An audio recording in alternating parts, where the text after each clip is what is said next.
Good afternoon, everyone. Myself, Dr. Kirti, Assistant Professor, Physiotherapy Department. So today we'll discuss about tennis elbow, also known as lateral epicondylitis. So usually in tennis elbow, the pain is on the outer side of the elbow, that is on the lateral side, on the lateral epicondyle, where our wrist and finger extensor run and attach on the lateral epicondyle. So usually why it occurs, it could be due to the person if engaged in more gripping activities or playing racket sports or twisting or bending activities or in gardening using the shears.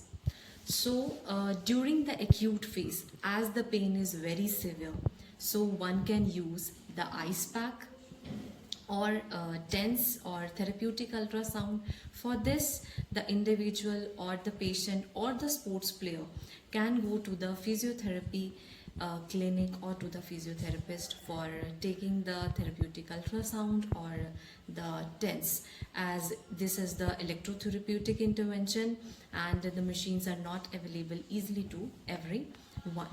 So in the acute phase, as there is pain or there could be severe pain, so during that phase one can do breathing exercises and can do the neck, shoulder, elbow and wrist exercises, or we can say gentle range of motion exercises for these four regions, because these four regions are connected to each other.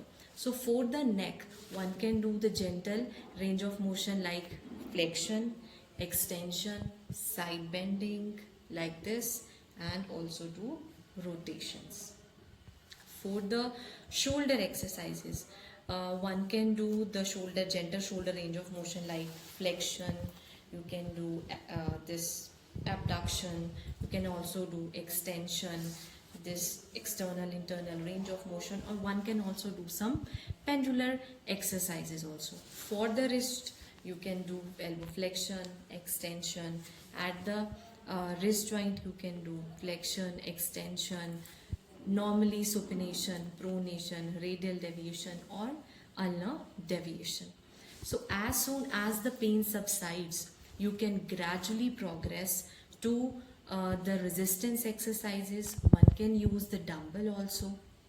So as one approaches with resistance exercises, you can start with the radio ulnar mobilization.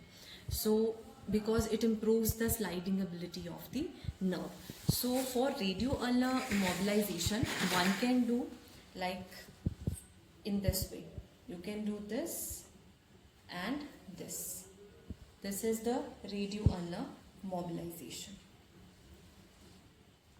And for the strengthening exercises for the wrist extensors, one can start with the radio ulnar mobilization as previously said, and wrist extensor strengthening exercises. You can use the dumbbell 1 kg, half kg, and you can also use the resistance band, or you can also use half liter on 1 liter bottle filled with the water. So how one can perform the wrist extensor strengthening exercises? For that, the position would be like this, and by holding the dumbbell one can do the wrist extension and wrist flexion in this way. And also one can train the supinator muscle. For supinator muscle, one can again do it with the resistance band or with the dumbbell. So you can also perform it by holding the dumbbell. You can perform this exercises in this way.